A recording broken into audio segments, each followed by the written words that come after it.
le pays de la Décapole. Tyr et Sidon étaient dans ce qu'on appelait territoire païen. Ces deux localités se trouvent au Liban actuel. Remarquons qu'en partant de là pour se rendre en Galilée, Jésus fait un grand détour. En chemin, on lui amène quelqu'un qui n'entend pas et qui peine à parler. Il le prend hors de la foule, met ses doigts dans ses oreilles et touche sa langue de sa salive, puis lève les yeux au ciel et soupire avant d'ordonner aux oreilles de s'ouvrir. Une fois le malade guéri, Jésus recommande de ne pas le divulguer, mais c'est peine perdue puisque les gens en parlent davantage. L'étonnement de la foule est à son comble face à ce miracle. Chers bien-aimés de Dieu, de ce qui précède, il ressort qu'il y a plusieurs choses qu'on ne comprend pas ou qu'on ignore. On ne comprend pas pourquoi Jésus a eu besoin de faire ce grand détour pour se rendre vers la mer de Galilée, qui pourtant est au sud de Tyr. Pour les auteurs de la Bible à noter, l'évangéliste ne nous dit pas pourquoi Jésus choisit cette route. L'on ne peut faire à ce sujet que des suppositions. Mais l'on est fondé à penser que dans ce long voyage en pays païen, il put s'entretenir d'une manière suivie avec ses disciples. Autre chose qu'on ignore, c'est exactement où se passe la scène. Rien n'est dit à propos, tout comme au sujet de ceux qui amènent le malade à Jésus. Comme si tout cela n'était pas important. Tout ce qu'on sait, ou qu'on peut dire, c'est que s'ils ont choisi d'amener cette personne à Jésus, c'est qu'ils ont certainement entendu parler de lui et, face à cette situation désespérée, ils décident d'essayer autre chose, une autre voie. Je ne sais pas si on peut parler ici de confiance ou de foi. Peut-être que cette dernière, la foi, naîtra en nous, c'est-à-dire en ceux qui amènent le malade, ou le malade lui-même. Je disais donc que peut-être cette dernière naîtra en nous de la rencontre avec Jésus. On aimerait également comprendre pourquoi Jésus prend le malade à l'écart de la foule, alors que le plus souvent, il l'opère là où on l'a approché. Tout ce qu'on pourrait dire à ce sujet ne relève que de l'ordre des conjectures. Le Seigneur était libre de créer les conditions nécessaires à la guérison de la personne dont il s'occupait. Dans ce cas, il a choisi d'avoir un moment d'intimité avec la personne en souffrance. Quand nous appelons le Seigneur à notre secours, il lui appartient de trouver les conditions adéquates pour réaliser ce qu'il juge bon pour nous. Il peut le faire soit en public, soit en privé. Ma chère sœur, mon cher frère, il peut arriver que le Seigneur veuille te prendre à part, te retirer du bruit ambiant pour te communiquer un message, te rendre attentif à ce qu'il a à te dire. Serais-tu prêt à le laisser te conduire à l'écart ou à le suivre tout simplement? Une autre chose qui surprend est la manière dont procède Jésus pour guérir. Les doigts dans les oreilles, la salive sur la langue. Il n'y avait pas de Covid à l'époque, certainement. Les yeux levés vers le ciel, le soupir et enfin la parole, l'ordre qu'il donne. Ephata, c'est-à-dire ouvre-toi. Comme disait un commentateur biblique, on voit à travers les gestes de Jésus qu'il y a de la solennité dans ce miracle. Bien-aimés de Dieu, mon étonnement rejoint celui de la foule assistant à distance à l'événement. Aussitôt, nous dit le texte biblique, ses oreilles s'ouvrirent et sa langue se délia et il parla très bien.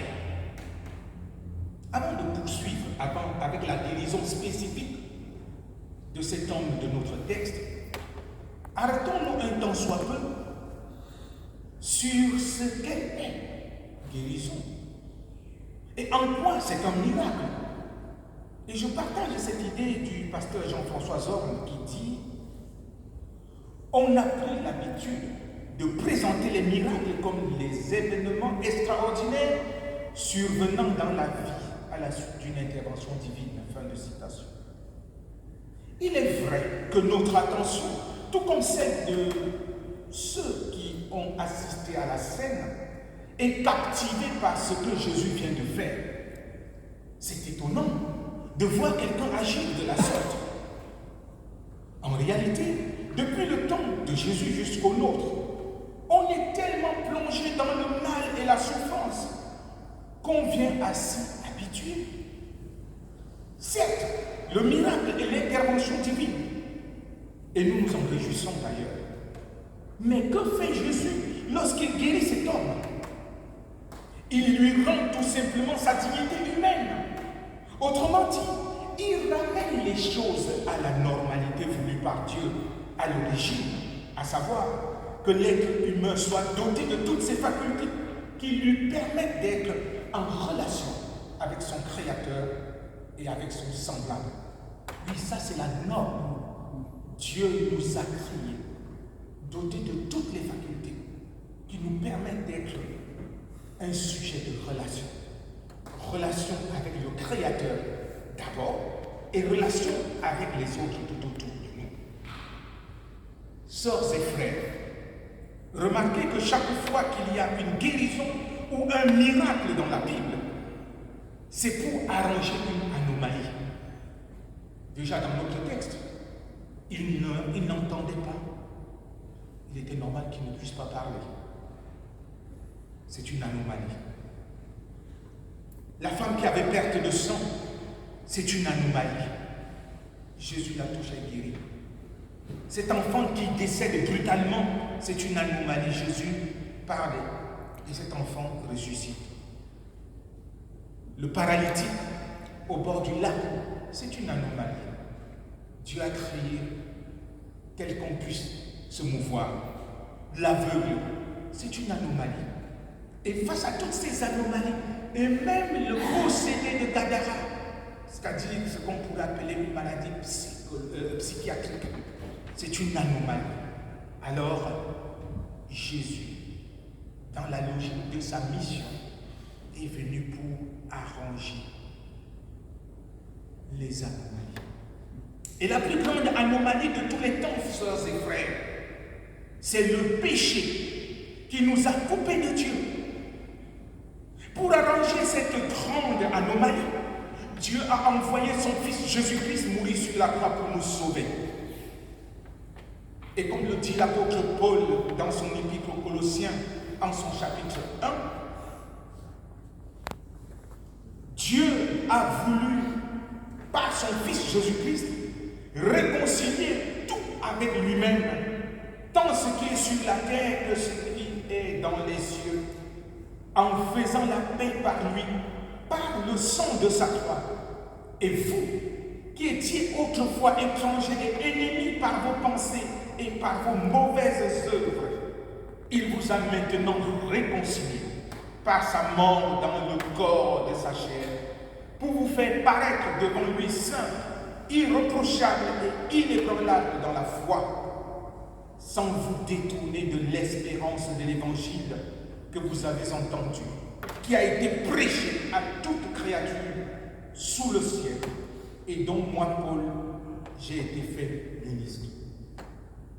Frères et sœurs, voilà la grande et bonne nouvelle. Cette puissante anomalie qui nous sépare de Dieu, Dieu a voulu résoudre ce problème en envoyant Jésus-Christ. C'est comme cela qu'il faut comprendre le sens des miracles dans la Bible. Dommage qu'aujourd'hui, beaucoup de gens se fient à regarder le miracle. On dit, Seigneur, fais mon miracle. Mais le premier miracle qui doit être fait, c'est la conversion de notre cœur. Nous faire retourner à l'origine de ce que Dieu a voulu que nous soyons. Des hommes et des femmes en relation spirituelle, intime avec lui et en relation fraternelle avec les autres. Pour revenir à la guérison objet de notre texte, remarquons que les oreilles ont été ouvertes avant la langue.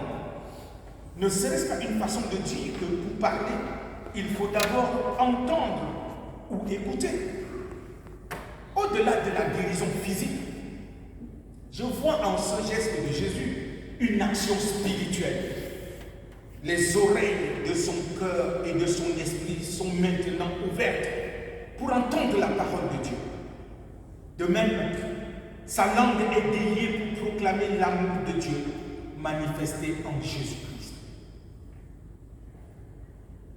Pour nous aussi,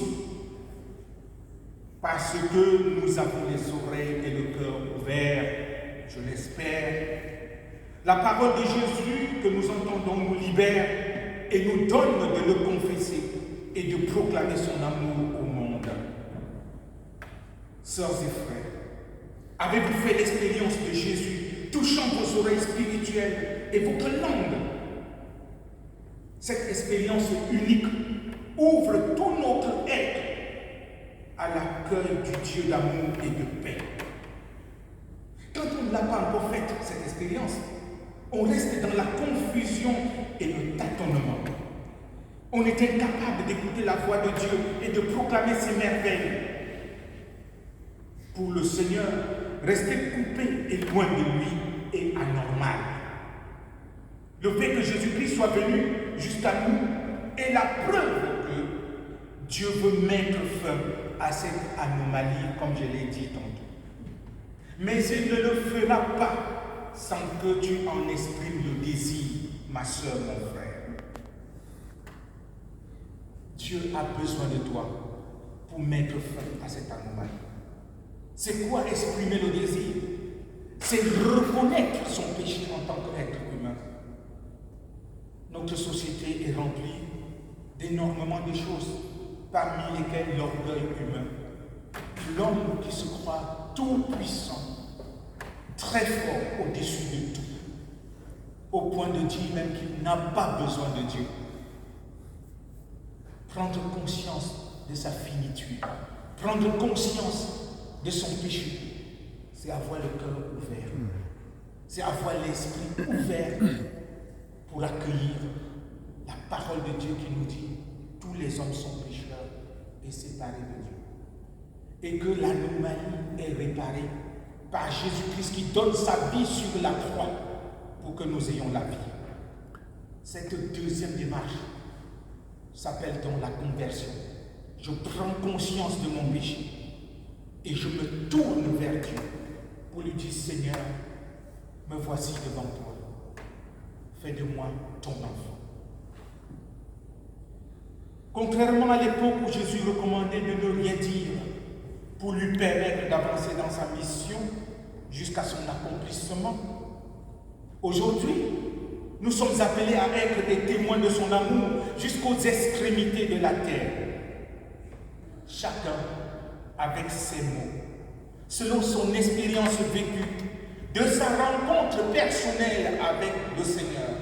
Car, allez le dire, je ne prends pas ce que l'autre a dit. Je ne dis pas parce que l'autre a dit, mais je dis parce que j'ai fait ma propre expérience. Alors, avec mes mots, dans mon vécu, je peux témoigner. Je peux parler de Jésus autour de moi. Si on parle de moins en moins de Jésus, bien sûr qu'il y a ce qu'on appelle la laïcité, derrière laquelle on se cache quand même, pour ne rien dire. Mais il y a aussi le fait que parfois, nous ne réussissons pas à verbaliser notre rencontre avec le Seigneur. C'est important. Car, comme je l'ai dit, ici ou en d'autres occasions encore, l'évangile de Marc est parcouru par cette question essentielle qui est posée au lecteur que nous sommes. La question qui parcourt l'évangile de Marc, c'est qui est Jésus? Voilà la question. Pour cet homme de notre texte, c'est celui qui lui a ouvert les oreilles et délié sa langue. Et pour toi, qui est Jésus? Amen.